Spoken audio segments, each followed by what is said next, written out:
Today on GameWorks we talk about Undertale and how it does immersion better than maybe any game, well, ever. What? Immersion in a game that looks like 12 post-it notes on a yellow wall? You have to be joking. Oh, hello there, Jim. I see you've grown a voice. And also, didn't we fire you like 8 episodes ago? And then didn't you go work for 343 Industries on the new Halo game? You've had kind of a weird life, haven't you? Well, regardless, no joke. I'm filled with nothing but seriousness here, Jim. Seriousness and determination.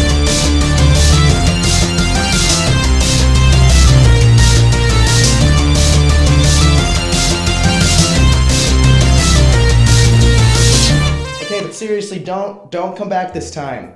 I will call the cops. I will have you arrested. We already have 5 restraining orders on you. I don't know what the point is after the first one, but seriously, go away. Go back to 343 Industries. Make Halo 6 or whatever you're doing. Fucking interns, am I right? Okay, well now that asshole's gone, we can get started. One of the things that many games sometimes have a problem with is achieving a suspension of disbelief. Think about Pokemon. Especially in the old one, it's almost more of a tabletop game than it is a video game. There are tiny animations for battle scenes, but the cut between the regular world and the battle sequences create a feeling of non-reality and separation. I mean, if you're fighting someone in real life, you wouldn't cut to this weird second fighting screen, you would just kinda do it. Like bam, pow, whack. You just do it. Honestly, if you think about what's going on in your head while playing many video games, especially RPGs, it has way more to do with what you imagine the fight to be, with cues and assistance from the game, than it is about the game actually fully portraying and immersing you in the experience itself. This isn't necessarily a bad thing, it's how the games are intentionally made to be. And as I said before, it spawns from a similar idea in tabletop gaming.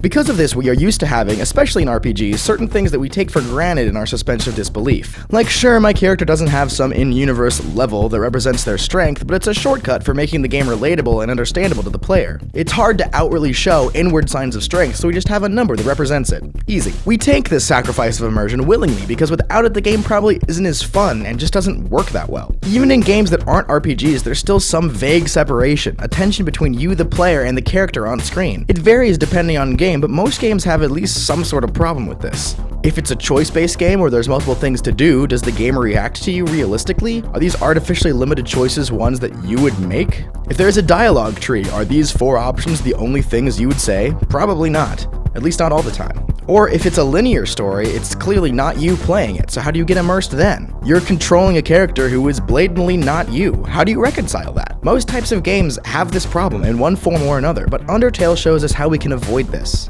Okay, so now let's dive back into Undertale, but just a warning here, spoilers beyond belief at this point. And the spoilers really do take something away from the experience of the game. So I'd seriously say go play the game first. I really recommend it. This is my favorite game of last year. But if you don't care, or have already played it, here's the rest of the episode. Now, the game opens with a text scroll explaining the world of the game. There used to exist a clan of humans and a clan of monsters, but after a war broke out, the humans drove the monsters underground and sealed them there underneath a barrier. The game begins with your character falling down a hole into the monster world and running into an innocent tutorial-looking character named Flowey. Flowey is a flower. Flowey initiates you into what looks like an alternate battle screen. Now, let's pause for a second and look at this screen. If you look at the bottom, you can see 2 abbreviations, very common in RPG, LV and HP. Flowey tells you that LV stands for love, and in the world you're in, love is distributed through love pellets. Spread through what now? Love pellets? It's kind of gross, don't you think? I don't think I want your love pellets. No, thank you. Flowey's into some frickin' freaky shit, dude. So already here we have an opening that shows you this game is going to take into account things that normally aren't taken into account in video games. How many games start with a battle screen and then point out how ridiculous this battle screen is? Not many, but Undertale wants you to know right from the get-go that it's going to treat itself as a video game a little bit differently. Now, this character is quickly shown to be a bit unreliable.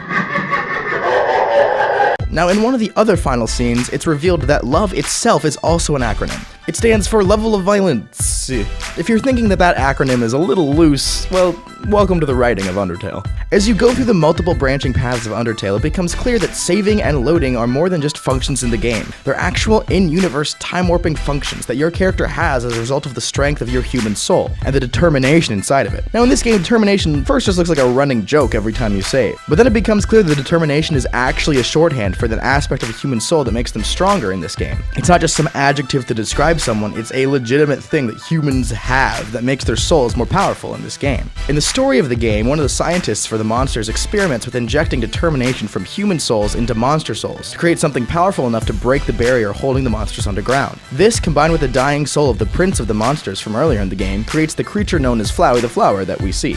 This being is also aware and can use the time-bending mechanics of saving and loading.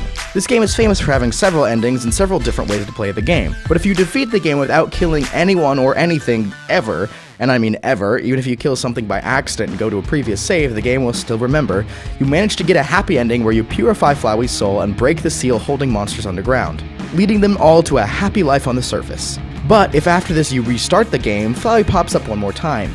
He knows about your ability to restart the game, he can too, and he begs the player character to not do it. He's happy, and he wants you to let all the other characters exist in this happy ending that you've let them to. However, this is just another layer to be considered. The entire time, Flowey's dialogue could be construed as talking to you, the player, breaking the fourth wall, or to one of the other characters, the original human that fell down into the monster world before the human that you play as in this game. Another character, Sans, in his final boss fight, mocks you every time you come back after you've died, counting up to a certain point the number of times you've died and mocking you, and talking about how demoralizing it is to know that your life can just be restarted at any time, and how his choices might just be reset out of his control, as he is also aware of the saving and loading and different time properties that exist in this world. Okay, so there is so much more than just that happens in this game, but I don't want this video to be 50 hours long just going over the story of Undertale, so that's all we need for now. I still really recommend that you guys go play the game. Anyway, let's now get to the nitty-gritty of thinking about it. Now, all these things that I just went over make the character and the player very inseparable entities in your head. Now, think about it. The game makes it nearly impossible to distinguish where your actions and desires end and the player characters begin, or the soul inhabiting the player character, or some other larger being. It's actually a little unclear what you're actually playing as. It's left intentionally vague as to who exactly is doing what in terms of the player character. However, it creates a space for you as the player to really exist in the world of the game. By avoiding directly and explicitly defining who precisely the player is playing as, it leaves room for you to insert yourself into this world. Now, normally games take one of two routes in terms of immersion. Either they just kind of ignore the player personality entirely and just have them control a character that is very distinct from you. Think Life is Strange or The Last of Us. It can be linear or it can be multi-branching paths, but these characters are distinctly not you. They are themselves. Even if you have limited choice over what exactly they say, they're still their own person, very much not you. Then you have characters who are completely flat, non-entities, designed for the player to imprint themselves on. Think of Pokemon, again, or the early Halo games. Really most RPGs and a lot of first-person shooters. These help the player get immersed in the world, but mean that strong stories or theming are difficult if not impossible to do. But Undertale takes a sort of middle ground here. It doesn't detail the main character who's on screen often, but sometimes characters will assign you expressions or qualities that make sense based on your actions as a player. And because of how the game looks, you can't really see it for yourself. You have to take their word for it on how you look and how your character is acting in this situation. For example, if you're going through a genocide run, people will comment on the unforgiving expression on your face, and Sans makes fun of the murderous look in your eyes. And it also starts to seem more and more that there is some sort of malignant other entity playing in your character as well. In fact, the end of this kind of run all but confirms it.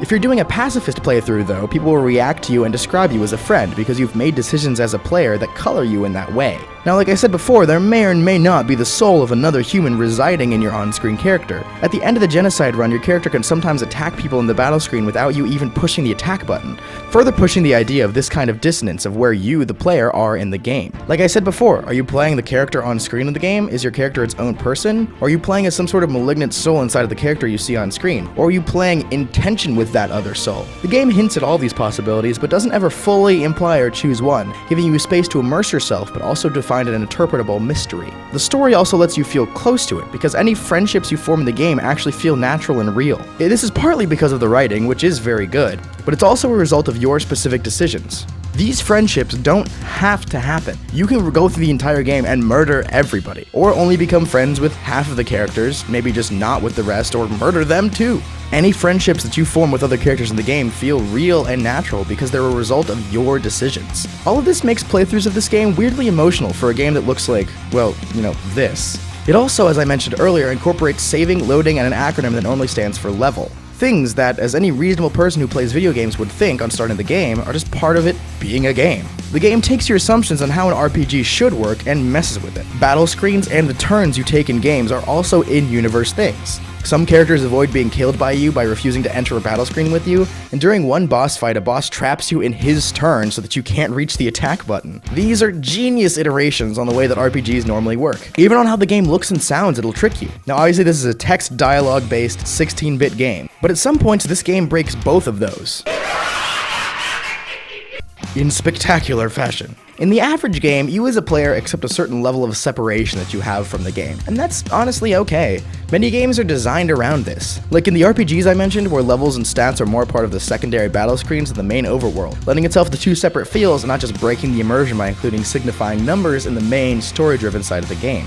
Every genre has its own way of dealing with this, but none are perfect or even that good, often. But Undertale leaves room for the character and player to exist together in the world of the game, as well as the aspects of the game that would normally just be taken for granted. It does an amazing job of aligning what you think and want to do with what the world will react to, what the other characters will react to, and what the story will become. There are almost no moments of even momentary immersion breaking, of wait, but if I can X, then why is it Z, that most games will give you. This is how you do immersion. You take into account your story, characters, and the form of the game, and make the transition in the player's head from person controlling the player character to real character really existing in this real world. From the saves, remembering what you do even if you reload, to the battle system and character stats all being in-universe, to the carefully crafted way the characters and world will respond to your choices, Undertale, despite the way it looks, has a masterful grasp on immersion and proves that immersion is more in your head than what's on screen. See you guys next time.